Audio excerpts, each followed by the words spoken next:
பிரியமானவர்களே, ஆண்டவராக இயேசு கிறிஸ்துவின் நாமத்தினாலே உங்கள் யாவரையும் நான் அன்போடு கூட வாழ்த்துகிறேன். எல்லாரும் சந்தோஷமா இருக்கிறீங்களா?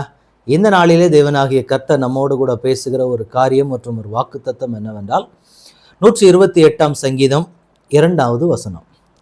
உன் கைகளின் பிரயாசத்தை நீ சாப்பிடுவாய், உனக்கு பாக்கியமும் நன்மையும் உண்டாயிருக்கும். ஆண்டவர் இந்த நாளிலே உங்களுக்கும் எனக்குமாய் சொல்லுகிற ஒரு காரியம், உங்கள் கையின் பிரயாசத்தை நீங்கள் சாப்பிடுவீர்கள். இந்த நாளிலே ஆண்டவர் சொல்றாரு, உங்க கையின் பிரயாசத்தை நீங்க சாப்பிடுவீங்க. ஏன்னா இன்றைக்கு இருக்கக்கூடிய காலகட்டத்தை பொறுத்தளவுல நம்முடைய கையின் பிரயாசத்தை அநேகர் மற்றவர்கள் சாப்பிடுகிற ஒரு நிலைமைக்கு தான் வருது. நிறைய குடும்பங்கள்ல பார்க்கிற ஒரு காரியம் என்ன அப்படின்னா, வருமானங்கள் வரும்போது அது அநேகருடைய குடும்பங்கள்ல தங்குவதே கிடையாது. அவங்க நல்ல வேலை செய்வாங்க, கஷ்டப்பட்டு வேலை செஞ்சு சம்பாதிக்கக்கூடிய அநேகமான பணங்கள் அவங்க வீட்டில் தங்குறதுக்கான சூழ்நிலைகள் இல்லை. இன்னைக்கு அநேகர் போராடுகிற போராட்டமே அதுதான். ஏன்னா சேலரி வர்றதுன்னு தெரியாது, அது எங்கே போகுதுன்னே தெரியாது. மந்த் எண்ட் ஆச்சுன்னா பலருடைய நிலைமை ரொம்ப கவலைக்கிடமான ஒரு நிலைமையாக தான் இருக்குது.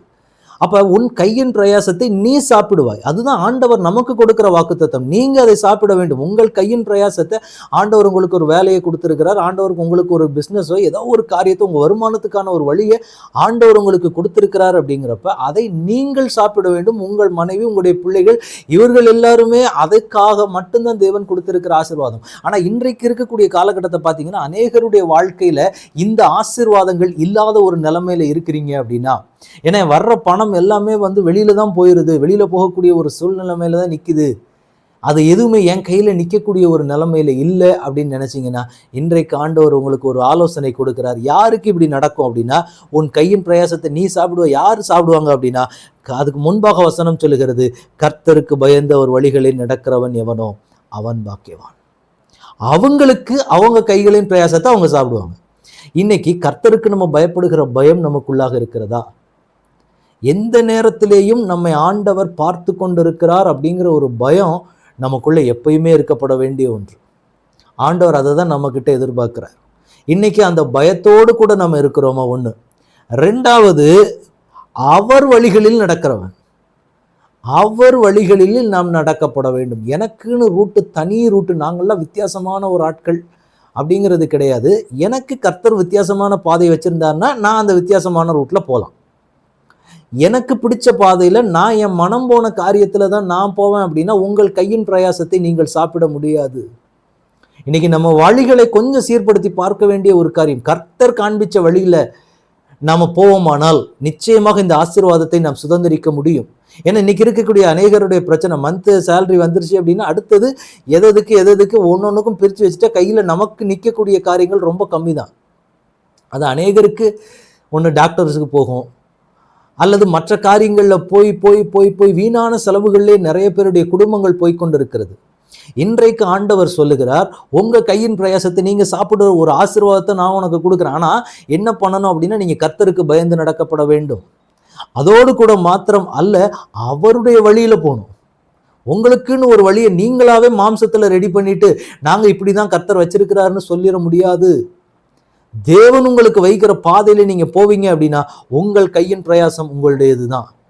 அது ஆண்டவரே உங்களுக்கு கொடுத்து உங்களை ஆசீர்வதிப்பார். உங்களுக்கு என்ன காரியத்தை கொடுக்கணும், உங்களுக்கு என்ன நன்மை வேண்டும், உங்களுக்கு என்ன காரியங்கள் வேண்டுங்கிறத ஆண்டவரே உங்களுக்கு செய்து கொடுக்கிறதற்கு அவர் போதுமானவராக இருக்கிறார். இன்றைக்கு நம்ம வழிகளை கொஞ்சம் சீர்படுத்தி பார்க்க வேண்டிய ஒன்று.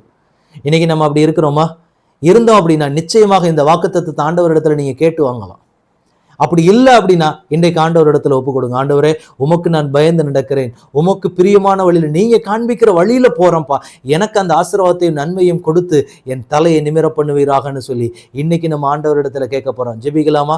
ஆண்டவரே, உடைய கரத்துல ஒப்பு கொடுக்கிறோம். தேவனாகிய கர்த்தர் எங்களுக்கு கொடுத்திருக்கிற நல்ல கிருபை தயவின்படி ஆண்டவரே உங்க பாதத்தில் எங்களை ஒப்பு கொடுக்கிறோம். நீர் சொன்ன இந்த வார்த்தை மற்றும் வாக்குத்தத்தத்தின்படியே ஆண்டவரே, கர்த்தருடைய வார்த்தைகளை நாங்கள் பிடித்து கொண்டு கர்த்தருடைய பாதத்துல காத்திருந்து உம்முடைய வழிகளிலே நாங்கள் கடந்து போகும் உமக்கு பயந்து நடக்கிற ஒரு அனுபவத்தை, அந்த ஒரு இருதயத்தை கர்த்தர் எங்களுக்கு தருவீராக. அப்பொழுது நீர் சொன்ன வாக்குத்தத்தத்தின்படி எங்கள் கையின் பிரயாசத்தை நாங்கள் சாப்பிடுகிற கிருபை வேணும்ப்பா.